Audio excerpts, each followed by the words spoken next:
Hello everyone, this is me, Paul, in my studio, Warsaw, Poland.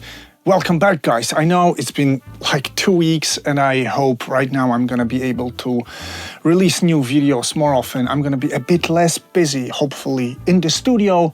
So I'm back, and I'm back with a topic that recently swept through internet. A guy called Jon Castelli, in his interview for Mix with the Masters, he's having a masterclass for Mix with the Masters, he claimed that Pro Tools sounds better than Logic because it's more pristine, it's more precise, clinical sounding, while Logic sounds thuddy, puffy, and it might be good for some deep house recording mixing. And well, Mix with the Masters already took this video down because it's a blunder, seriously, to say things like that. And Jon is a really talented guy. He worked with Billie Eilish, for example. I didn't. And he really is a great guy at what he does, but he lacks some technical expertise, so to say, and he's spreading, together with Mix with the Masters, disinfo, sorry to say. And that made me think about something more. There's a lot of disinfo these days around audio, pro audio, music production work. And I chose 5 of these myths and disinfo practices. And I have ideas how to make them straight, how to straighten them up, how to make them right. And that's what's gonna happen today. Of course, if you think this channel is a cool place, if you like my studio and my videos, as always, think about subscribing somewhere here down in the corner, getting notified, liking this video, commenting on it down below so that I know what you think about this Jon Castelli's storm and what are the audio myths that you have faced yourself. Let's go.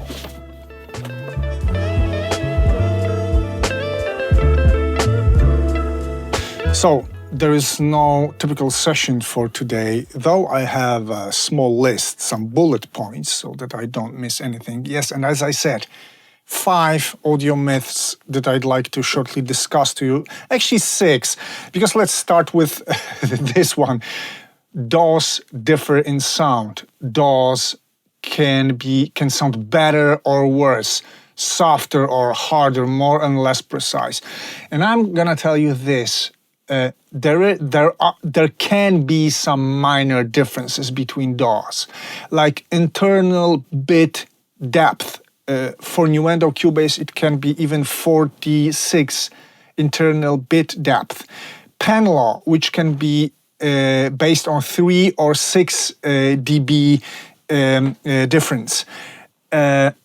Some maybe aspects of dithering while rendering, for example. Some onboard plugins can differ. Also, Harrison Mixbus or UAD Luna, their consoles, as far as I know, are actually analog-like. They are emulating some analog behaviors, but Ableton, Cubase, Pro Tools, Studio One, they should sound simply all the same in terms of digital cleanliness and precision. Internal bit depth, pen law, dithering, and maybe some onboard plugins. But generally, this is a myth that one DAW can sound better than the other. So sorry, Jon, sorry, Mix with the Masters. I'm happy that you took this video down because this is definitely not true, simply. But here comes myth number 1, my favorite one. When I hear "use your ears" somewhere online, I seriously get irritated because, well, you use your ears always, no matter if you're experienced or not. This is our job, to use our ears. So what does it even mean to use your ears? But there's even a worse version. Trust your ears. And this is purely harmful because when you're starting your mixing job or production job, the first stage is that you actually don't trust your ears. you have to verify, to make a double, triple check on your job. You don't trust your ears because they are not trained. And the right way to give this advice is to train your ears, not trust your ears or use your ears. Yes, train them both musically and in terms of sound engineering and, for example, dynamics control, spectrum control. And if you train your ears, then you're gonna slowly start trusting them. But frankly, after even many years of work, I don't fully trust my ears ever. I do have to listen to reference tracks. I sometimes need a second pair of ears to give me an opinion on my job when I'm mixing some untypical complex material whatsoever. So no, trust your ears is actually a basic mistake, just like on the go. And as for ear training, I just Googled some random stuff. There's a lot of musical training for your ears, like pitch recognition, melodies recognition, complex harmony recognition. I did some ear training programs myself as a producer, and also there's even this website, Train Your Ears. I'm not affiliated with them, I just Googled these, and this is an ear training program for sound engineers called, guess what, exactly, Train Your Ears, based mainly on frequency recognition and competence. EQ edition is here. So yeah, trust your ears. No, train your ears and then start trusting them. Yes, let's go to the next myth. Also, I see it a lot online. Less is more. I mean, this is a logical fallacy. It's a logical errors of some kind. What does it mean? Less is more. If you do less, you get less. If you do more, you simply get more. So less is less, more is more, logically. But I do believe that people giving this advice and spreading this myth means something actually else. Keep your things simple where it's possible and where it's needed. Keep your things simple. That's how it should sound, because less is more for me sounds a bit like this EQing job. I'm going to show you this session. For example, we're going to get through this session in another aspect very soon, but for now I'm going to make a copy of this track and I'm going to go with Kirchhoff EQ here, let's say, and let's say we're going to try to EQ this track a bit.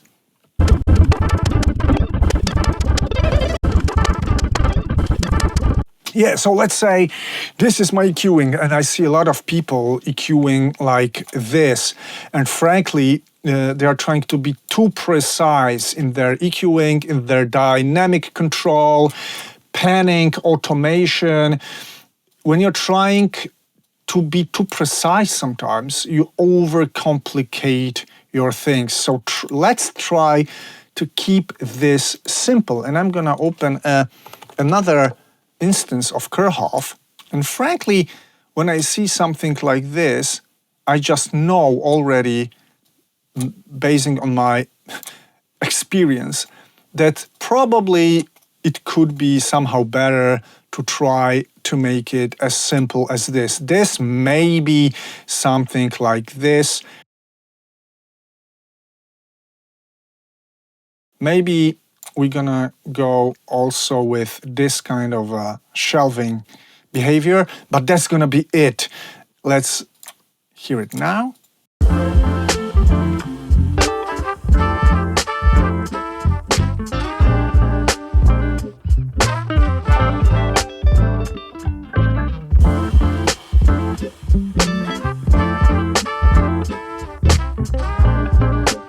Yeah, we are getting same very similar sonic quality. I think version 2 is even better because steep curves like this, they create a lot of phase issues. Very narrow, steep EQs are tricky sometimes. So I kept it simple, that's it. And keep it simple where it's needed. But for example, sometimes when I create a synth sounds like some keys or chords or a lead sound, I'm not afraid to layer these sounds, because sometimes making things a bit more complex, a bit more deep in sound design, in arrangement, it's also good. I wouldn't say that it's too much. I'm exaggerating also when I do some sound design for game audio or film work. I'm not afraid to use more elements when I feel like, but where it's really needed, I keep my things simple. Let's go to the next one. Yeah, and we're gonna get back to this session because louder is better. I see this chase for loudness everywhere online. Well, my mix is -6 LUFS. How did you do that? Because mine is only -9 LUFS. And you know what? Louder is not better, because right now, whether you're going for any streaming platform or you're going for TV or whatever, any digital media, they're gonna have their targets for loudness. And if you do something too loud, it's gonna get turned down. So I wouldn't say louder is better and chase loudness at any cost. No, craft your dynamic range. Make it a tool under your full control. And I can show it to you on a very simple example of the same track. This is the original mix, which is quite hardly compressed, but also it keeps some dynamic range. The LUFS for this is integrated -14. And I did some additional saturation and limiting. I got this. I tried to squash it the same way, but I turned it exactly to -14. And now you tell me which one sounds better.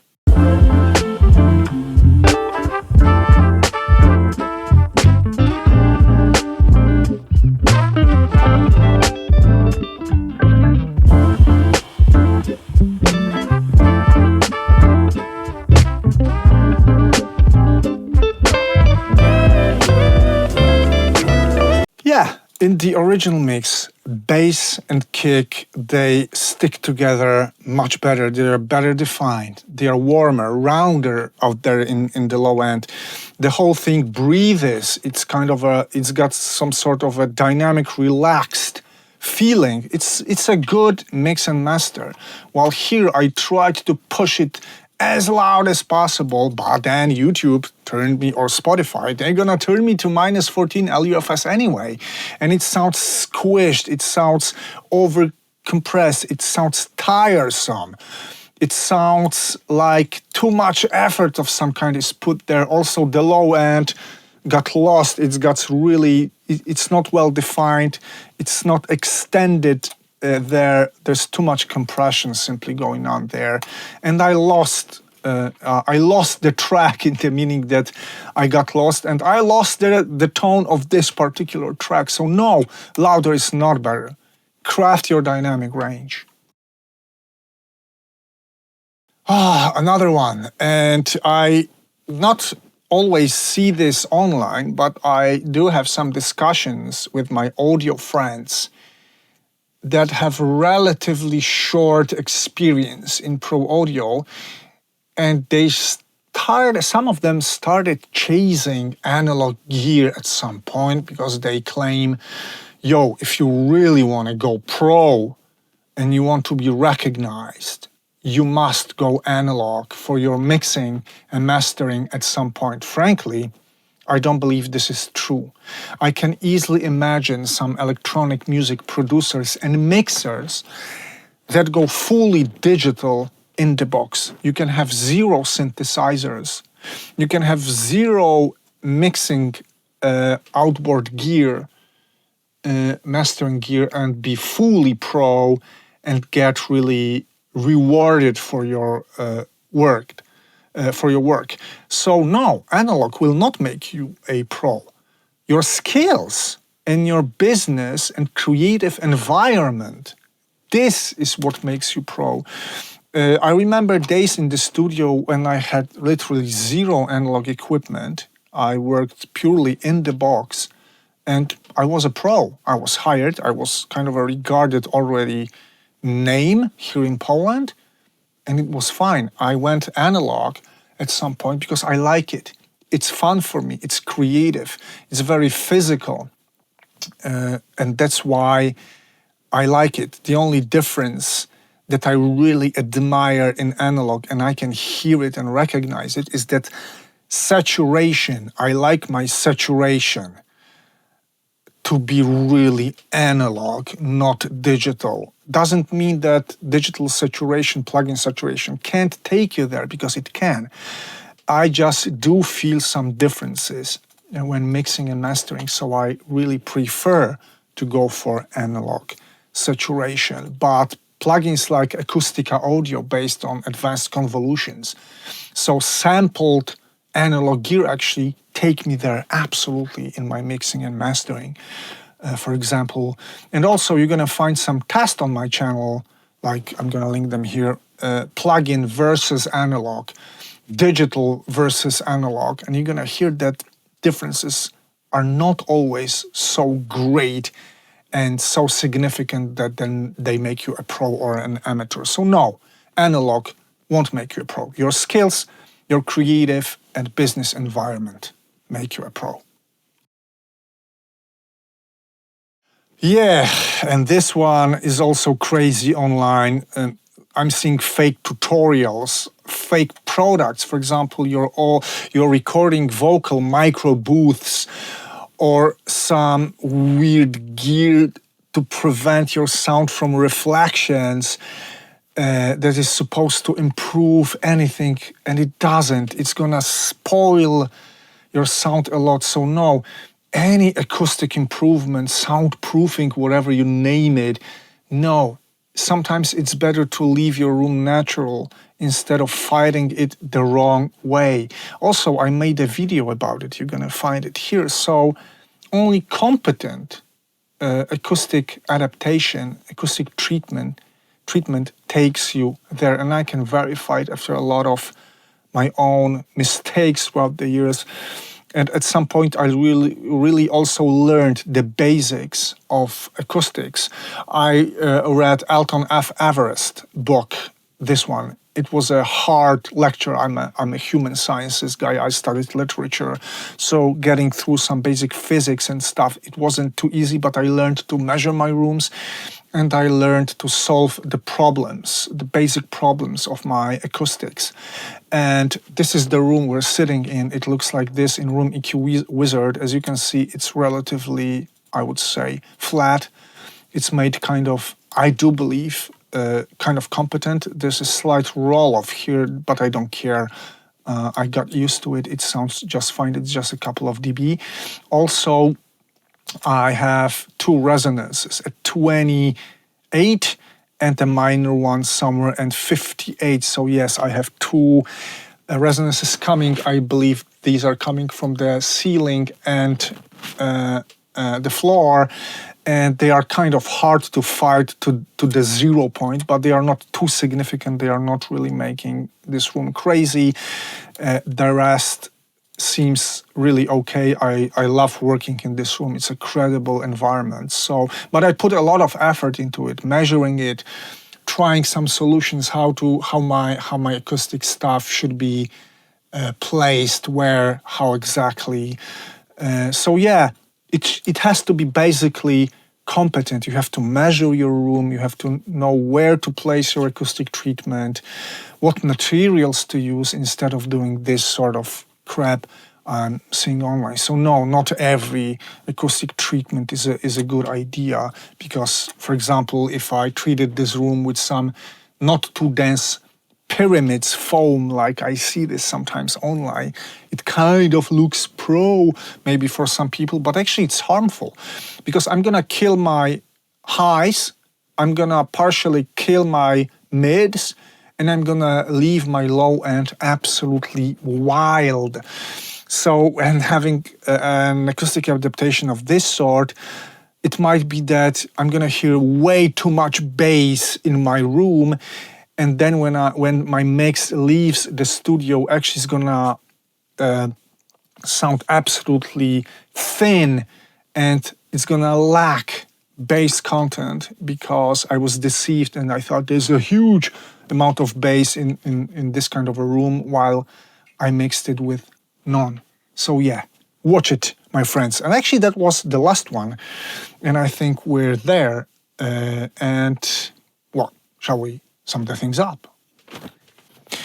That's it. These are my 5 or maybe 6, together with this Jon's case, myths that I find completely sweeping through internet without any control sometimes. And I try to make them right. I tried to extract some truth from them because I think it's totally possible. And I also think that we're living in very weird times, that because of the internet, knowledge and expertise is so close to us as never before. And at the same time, as far as possible, exactly because of this, because there's a lot of unverified truth or facts given on the web that are simply untrue. And they are spreading a lot of disinfo, and they are doing a lot of harm to pro-audio community. Yeah, and that's why I thought I could have my word in this to make this situation just a bit better, guys. So always verify your sources. Think critically. Don't believe what AI tells you. Always make a double check. And take care. And I hope to see you very, very soon. Bye.